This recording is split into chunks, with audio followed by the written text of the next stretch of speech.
नमः पार्वती पतये हर हर महादेव।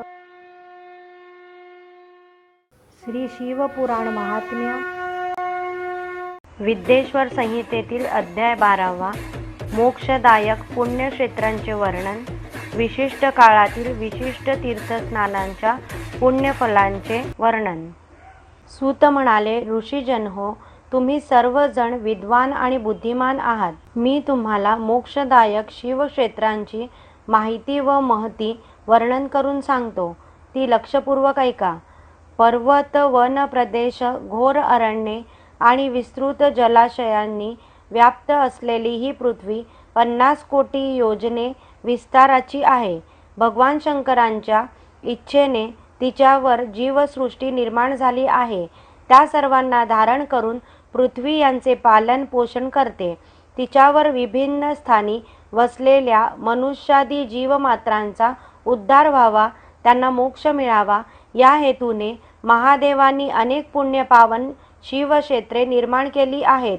काही ठिकाणी ऋषी आणि देवतांनी वास्तव्य केल्यामुळे त्या स्थानांना तीर्थत्व प्राप्त झाले आहे। लोककल्याणार्थ काही स्वयंभू क्षेत्रेही निर्माण झाली आहेत। मनुष्याने या सर्व पुण्यक्षेत्रांबद्दल आदरभाव ठेवावा, भक्तिभावाने तेथे जावे, तेथील तीर्थांमध्ये स्नान करावे, दानधर्म करावा, देवतांचे दर्शन घ्यावे आणि जपानुष्ठानादी सत्कर्मे करावी। जो असे करत नाही तो दोषीच होय। त्या मूढाला दारिद्र्य आणि व्याधी संत्रस्त करतात। जो मनुष्य भारतवर्षात मरण पावतो त्याला तीर्थयात्रांच्या पुण्यप्रभावाने पुन्हा मनुष्य जन्मच मिळतो। पुण्यक्षेत्रांच्या संदर्भात महत्त्वाची म्हणजे तेथे यत्किंचित जरी पापकर्म केले वा दूषित आचरण घडले तर त्याचे फार भयावह परिणाम होतात। म्हणून पुण्यक्षेत्री निवास करताना सूक्ष्मात सूक्ष्मही पापकर्म घडणार नाही याची प्रत्येकाने काळजी घ्यावी, ते सर्वांच्या हिताचे असते। सिंधू आणि सतलज या दोन्ही नद्यांच्या किनाऱ्यांवरील प्रदेशात अनेक पुण्यक्षेत्रे आहेत। सरस्वती नदी परमपवित्र आहे, तिचे 8 प्रवाह आहेत। या नद्यांच्या तटांवर वास केल्याने मनुष्याला शिवपद प्राप्त होते। शतधारांच्या रूपाने वाहणारी पुण्यसरिता गंगा हिमालयात उगम पावते। तिच्या तीरांवर काशी, प्रयागादी अनेक पावन क्षेत्रे वसली आहेत। सूर्याने मकर राशीत प्रवेश केल्यानंतर तिच्या किनाऱ्यांवरील भूप्रदेश पूर्वीपेक्षा अधिक प्रशस्त आणि पुण्यदायक होतो। क्षोणभद्र नदीचे 10 प्रवाह आहेत।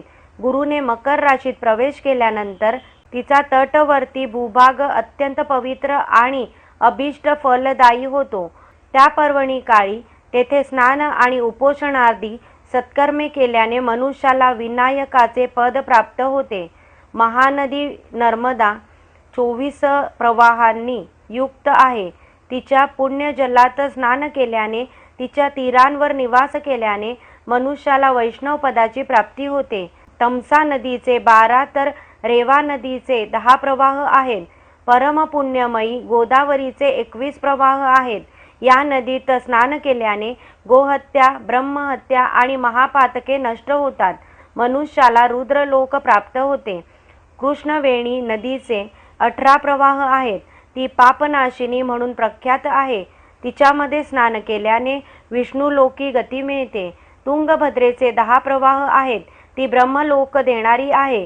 सुवर्णमुखरी नदी 9 प्रवाहांची असून महापवित्र आहे।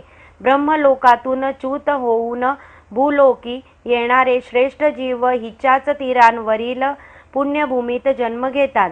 सरस्वती नदी, पंपा सरोवर, कन्याकुमारी ही सर्व महान पुण्यतीर्थे आहेत।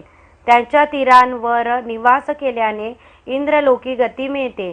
सह्य पर्वतातून निघालेली महानदी कावेरी मूर्तिमंत पुण्यस्वरूप आहे। तिचे 27 प्रवाह असून ती अभीष्ट वस्तू देऊन कल्याण करणारी आहे। तिच्या तीरांवरील शिवक्षेत्री निवास केल्याने इष्टफल प्राप्ती होते। मरणोत्तर शिवलोकी गती मिळते। तिच्या पवित्र किनाऱ्यांवर वास्तव्य केल्याने ब्रह्मदेव आणि विष्णूंचे पद प्राप्त होते। नैमिषारण्य आणि बद्रिकाश्रम ही दोन्ही महाक्षेत्रे तपव्यांना अतिशय प्रिय आहेत. सूर्य आणि गुरु मेष राशीत असताना तेथे स्नानपूजाधिक सत्कर्मे केल्याने पुण्यवृद्धी होऊन ब्रह्मलोकाची प्राप्ती होते. सिंह आणि कर्क राशीतील सूर्य संक्रमण समयी सिंधू नदीत स्नान करून पूजन तपश्चर्यादी सत्कृत्ये केल्याने ब्रह्मलोकी गती मिळते. या समयी केदार क्षेत्री तीर्थप्राशन केल्याने आणि तेथील तीर्थात स्नान केल्याने ज्ञानवृद्धी होते. गुरु सिंह राशीत असताना सिंह संक्रांतीने युक्त भाद्रपद मासात गोदावरीत स्नान केल्याने शिवलोक प्राप्त होते, असे भगवान शंकरांनी फार पूर्वीच सांगितले आहे. सूर्य आणि गुरु कन्या राशीत असताना यमुना आणि शोणभद्रा नदीत स्नान केल्याने धर्मराजाच्या आणि गणेशाच्या लोकात महान सौख्यदायक भोग प्राप्त होतात, हे श्रेष्ठ महर्षींनीही मान्य केलेले आहे. सूर्य आणि गुरु तुळ राशीत असताना कावेरी नदीत स्नान केल्याने अभीष्ट फलप्राप्ती होते, असे भगवान विष्णूंचे वचन आहे. सूर्य आणि गुरु वृश्चिक राशीत असताना मार्गशीर्ष मासात नर्मदेत स्नान केल्याने विष्णुलोक प्राप्त होते. सूर्य आणि गुरु धनु राशीत असताना सुवर्णमुखरी नदीत स्नान केल्याने, तसेच सूर्य आणि गुरु मकर राशीत असताना माघ मासात गंगा स्नान केल्याने शिवलोकाची प्राप्ती होते. तो पुण्यात्मा कैलास, सत्यलोक आणि वैकुंठ येथील सर्वोच्च सुखे उपभोगतो. त्यानंतर त्याला ज्ञान प्राप्त होते, असे ब्रह्मदेवांचे वचन आहे. माघ मासात आणि सूर्य कुंभ राशीत असताना फाल्गुन मासात गंगेच्या तीरांवर पितरांसाठी श्राद्ध तर्पण व पिंडदानादीत सत्कर्मे केल्याने मनुष्याच्या मातृपितृ कुळांतील पितरांच्या अनेक पिढ्यांचा उद्धार होतो. सूर्य आणि गुरु मीन राशीत असताना कृष्णवेणी नदीत स्नान करणे परमपुण्यदायक आहे, असे ऋषीश्रेष्ठांचे सांगणे आहे. त्या महिन्यांत पूर्वोक्त तीर्थांमध्ये केलेले स्नान इंद्रपदाची प्राप्ती करवून देणारे असते. ज्ञानीजनांनी गंगा आणि कावेरी यांच्या तीरांवर वास्तव्य करावे.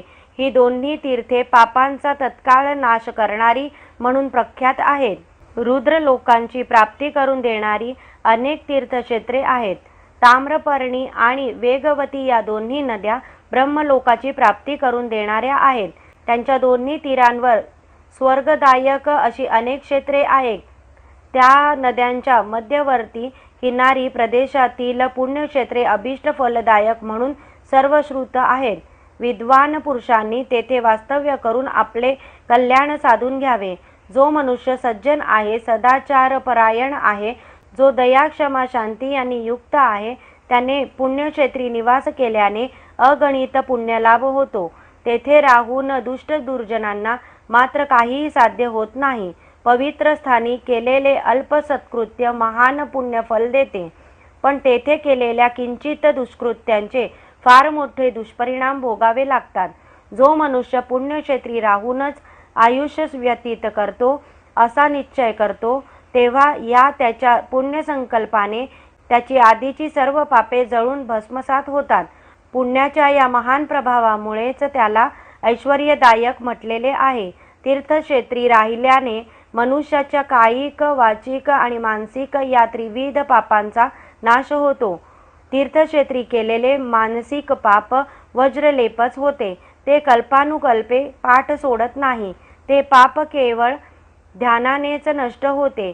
वाचिक पाप जपाने आणि कायिक पाप शरीराला कष्टप्रद अशा कठोर तपश्चर्येने नष्ट होते. म्हणून ज्या मनुष्याला तीर्थक्षेत्री राहून शांती सौख्य प्राप्त व्हावे अशी अपेक्षा आहे, त्याने त्या ठिकाणी पापनिर्मुक्त राहावे, देवांची पूजा करावी आणि ब्राह्मणांना यथाशक्ती दान द्यावे. अशा प्रकारे विद्येश्वर संहितेतील अध्याय 12 समाप्त. ओम नमः शिवाय.